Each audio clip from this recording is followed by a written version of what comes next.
Hola, bienvenidos a este video.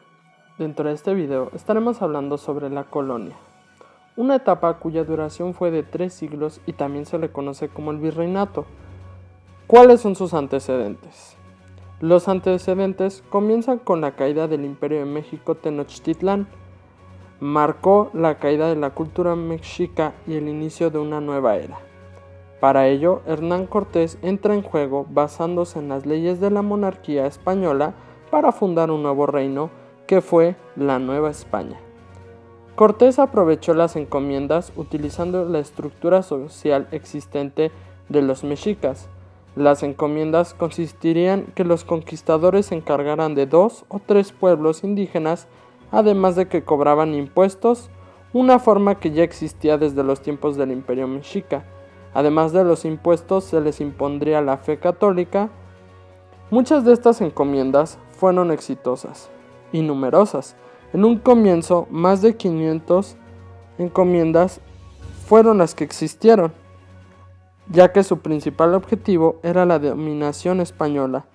Cortés fue recompensado por su labor militar, además de conseguir los títulos de gobernador, capitán general y justicia mayor de la Nueva España.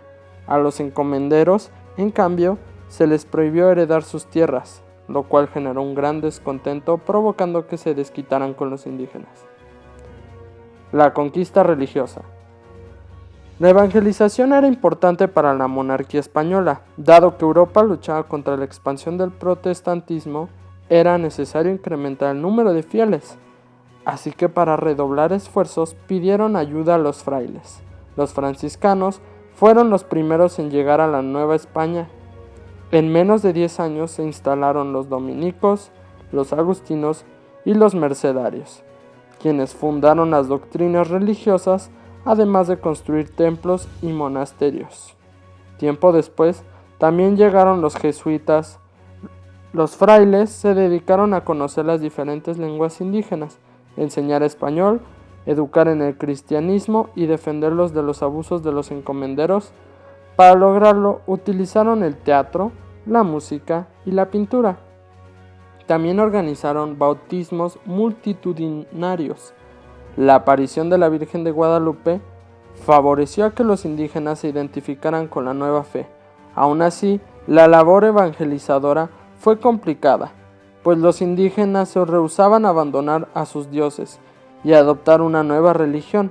Muchas construcciones prehispánicas fueron derrumbadas y su material reutilizado para construir iglesias sobre las pirámides.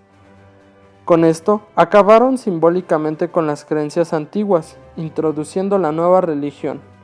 Algunos encomenderos creían innecesario evangelizar a los indígenas y prefirieron esclavizarlos.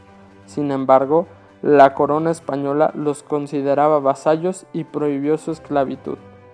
Como ustedes sabrán, cambiar de creencias no es nada fácil, y por eso pasaron varias generaciones para que el catolicismo se introdujera en la población latina, además de que la mezcla de culturas fue algo bastante complejo, ya que siempre prevalecieron las ideas y prácticas indígenas, dando vida a nuevas tradiciones de gobierno. El gobierno. Como imaginarán, el gobernante y el tratar de gobernar el territorio que existía dentro de América eran miles de kilómetros. No es una tarea fácil. Suena una misión casi imposible. Aunque los primeros conquistadores y encomenderos eran fieles al rey, se hizo necesario un nuevo sistema de gobierno para evitar abusos y descontrol. El primer paso fue crear el Consejo de Indias, encargado de atender los asuntos de América. Además, se fundaron 2 audiencias que impartirían justicia en nombre del rey. Las audiencias estaban al tanto de lo que pasaba en los pueblos indígenas, los cuales tenían su propio sistema de gobierno llamada República de Indios. La corona española, además de todo, decidió enviar a un virrey, una figura que además de ser el representante del rey en el nuevo continente, sería la figura de máxima autoridad, teniendo el mando supremo del gobierno, la jefatura militar, los asuntos de justicia y de la iglesia. Justo de ahí surgió la denominación del virreinato.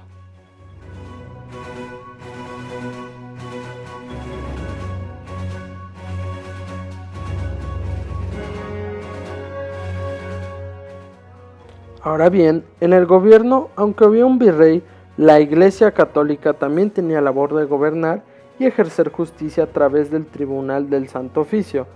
Como los indígenas apenas comenzaban a aprender la religión católica, estaban exentos de castigos.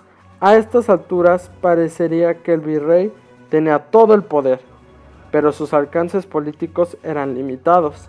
Incluso uno de los virreyes fue derrocado en 1642. El rey de España constantemente enviaba inspectores a velar por los intereses del reino y para gobernar con mayor eficacia. El territorio se dividió en provincias gobernadas por un alcalde mayor.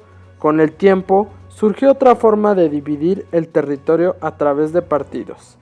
Los poblamientos más grandes recibieron los rangos de ciudad o de villa, los cuales tenían su propio ayuntamiento en el que se agrupaban las grandes autoridades encargándose de construir urbes a imagen y semejanza del reino español.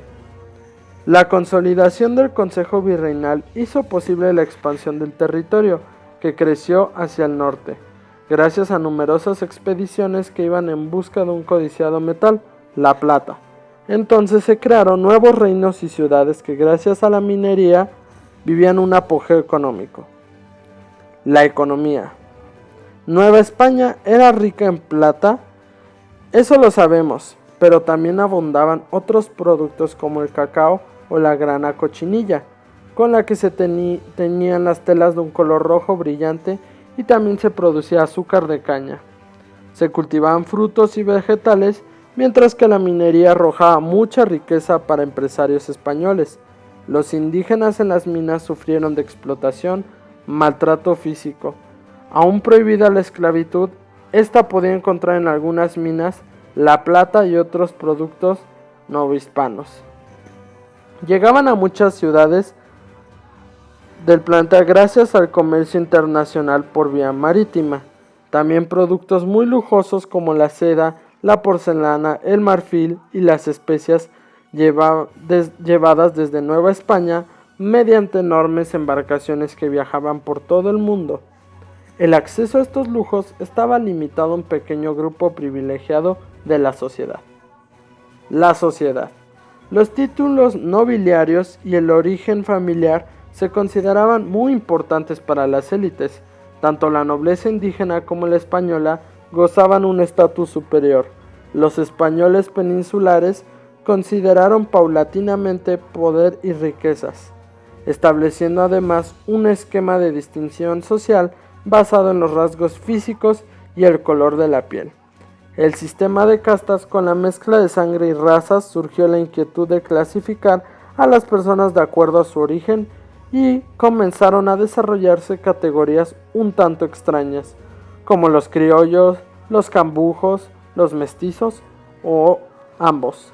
Le pertenecían a un grupo que era muy importante para ser tomado en cuenta en la época. Por eso, las personas que impartían un oficio o utilidad formaban consolaciones mismas que defendían los intereses de su gremio ante las autoridades. Los cambios que abundan a la independencia, la llegada de una nueva casa gobernante en España, marcó una nueva etapa, pues muy pronto sucedieron algunas reformas al comercio y se introdujeron nuevos funcionarios al territorio novohispano. Los intendentes, había mayor control de los recursos por parte de la corona, además de que los cargos políticos importantes comenzaron a venderse al mejor postor. Esto benefició a los criollos, quienes podían acceder a algunos cargos. Sin embargo, los puestos más importantes seguían perteneciendo a los peninsulares, lo que fue tachado como un acto de discriminación. Mientras la corona se preocupaba de obtener riquezas de sus colonias, las diferencias sociales entre ricos y pobres se incrementaron. Las reformas borbónicas para hacer más eficiente la administración de sus colonias. Los Borbones, quienes regían en España desde el siglo XVIII, establecieron impuestos a las actividades productivas como la minería y el comercio. La corona controló una parte del ahorro de los indígenas con el pretexto de prevenir desastres y epidemias, pero esta medida provocó un malestar general y surgieron al amparo del rey. La furia ante las nuevas políticas, la agudización de las tensiones sociales, y la denuncia de injusticias hacia los indígenas, así como el sentimiento criollo de la ilegitimidad monárquica, se embarcaron en una poderosa crisis que se fue intensificando cuando Napoleón Bonaparte invadió España y colocó en el trono a su hermano José. Primero, fue en ese momento que en la Nueva España se cuestionó como nunca antes ser vasallos de un rey al que nunca habían visto. La independencia se susurraba en conversaciones clandestinas, una idea que se iría propagando gradualmente y que se embocaría en el movimiento que sacudió a la sociedad de la Nueva España.